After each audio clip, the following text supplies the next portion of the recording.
Hello students, today I will discuss the second part of module 6. Okay, now in the last digital lecture I have discussed already what is globalization, what is multinational corporation, what is cross culture issues, what is business ethics, what is media ethics, and what is environmental ethics. Now today I will first discuss endangering lives. Now, endangerment is a type of crime involving conduct that is wrongful and reckless and likely to produce death or grievous bodily harm to another person. And there are several kinds of endangerment, each of which is a criminal act that can be prosecuted in a court. The offense is intended to prohibit and therefore deter reckless conduct that wrongfully creates a substantial risk of death or serious injury to others. Now, there are various kinds of endangerment specified by various laws. First of all, child endangerment and animal endangerment, that is placing a child or animal in a potentially harmful situation either through negligence or misconduct. Reckless endangerment, a person commits this type of endangerment if he recklessly engages in conduct which creates substantially jeopardy of severe corporeal trauma to another person. Now, reckless conduct is conduct that exhibits a culpable disregard or foreseeable consequences to others from the act or omission involved. That is, the accused need not intentionally cause resulting harm, but the ultimate question is whether, under all the circumstances, the accused demeanor was that of heedless nature that made it actually or imminently dangerous to the rights or safety of others. Then public endangerment. Public endangerment is usually applied to crimes which place a public in some form of danger, although that danger can be more or less severe according to the crime, and mostly it is punished in Canada. Okay. Now next come to bioethics. Bioethics is a study of ethical issues emerging from advances in biology and medicine. It is also moral discernment as it relates to medical policy and practice. Bioethics are concerned with the ethical questions that arise in the relationship among life sciences, among life sciences, biotechnology, medicine, and medical ethics. It includes a study of values relating to primary care and other branches of medicine.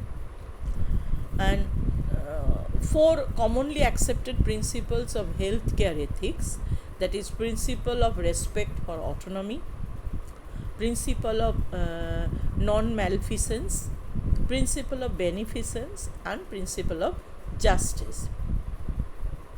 Now, bioethics concern itself with addressing ethical issues in healthcare, medicine, research, biotechnology, and the environment. Examples of topic areas that have been the focus of bioethics for a long time are organ donation and transplantation, genetic research, death and dying, and also environmental concerns. So these are the bioethics. Now come to computer ethics. Computer ethics is a part of practical philosophy concerned with how computing professionals should make decisions regarding professional and social conduct. Margaret Annie Pierce, a professor in the Department of Mathematics and Computers at Georgia Southern University, has categorized the ethical decisions related to computer technology and usage into three primary influences: the individual's own personal code, any information code of ethical conduct that exists in the workplace, and exposure to formal codes of ethics. Therefore, computer ethics is a set of moral principles that regulate the use of computers. Some common use of computer ethics include intellectual property rights, such as copyright, electronic content, privacy concern, and how computers affect society. For example, while it is easy to duplicate copyrighted electronic content, computer ethics would suggest that it is wrong to do so without the author's approval. And while it may be possible to access someone's personal information on a computer system, computer ethics would advise that such an action is unethical. Okay? As technology advances, computers continue to have a greater impact on society. Therefore, computer ethics promotes the discussion of how much influence computers should have in areas such as artificial intelligence and human communication.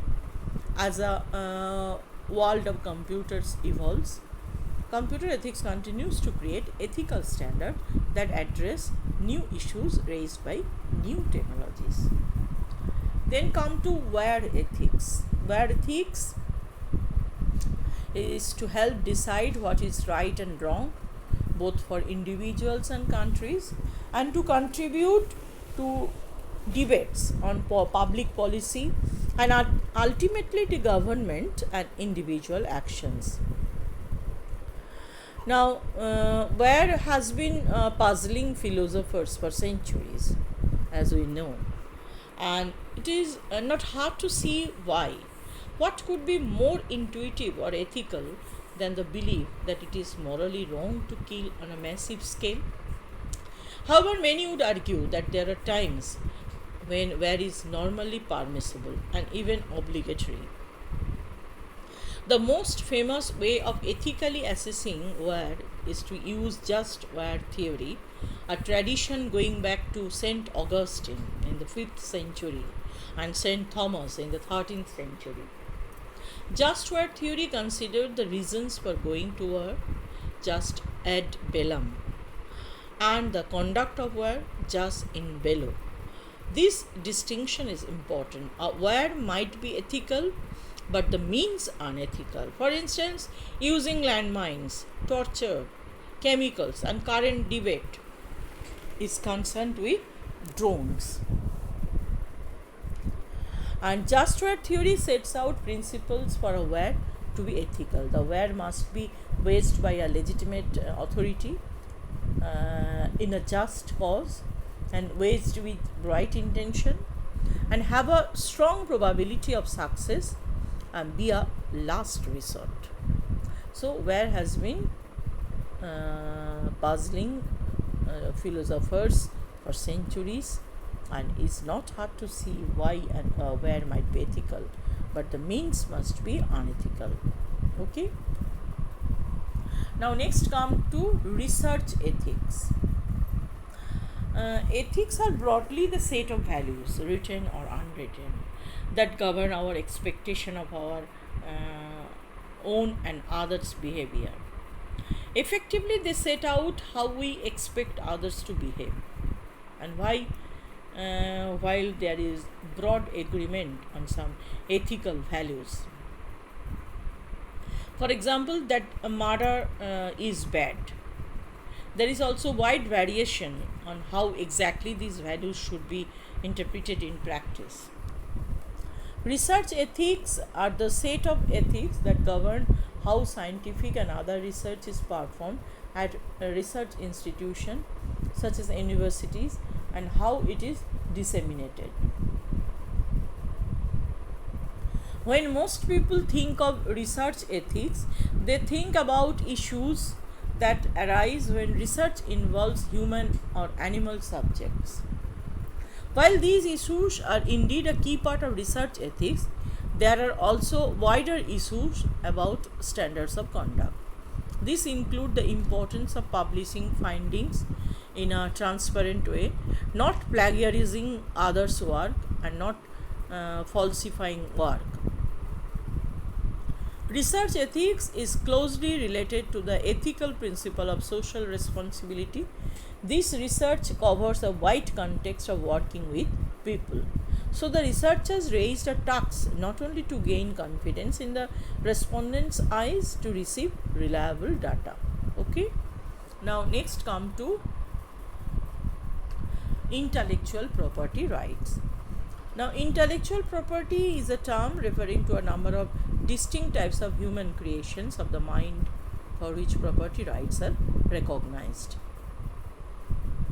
Under intellectual property law, owners can enjoy some exclusive rights to a variety of intangible assets and creation. Such may be musical, literary, and artistic works, discoveries and inventions, and words, phrases, symbols, and designs. The general types of intellectual property include copyright, trademarks, patents, industrial design rights, and trade secrets in some jurisdiction. Now, factors involved in intellectual property rights are financial incentives and economic growth. Now, need for protection of intellectual property. Now, it plays an essential role to stabilize and develop the country of a nation. This protection actually stimulates creativity, research, and innovation by ensuring freedom to individuals and organizations to benefit from their creative intellectual investments. The intellectual property serves many purposes, namely, it prevents others using it, prevents using it for financial gain, prevent plagiarism, fulfill obligation to funding agency, and provides a strategy to generate steady income. Okay, so today up to this. Okay, thank you.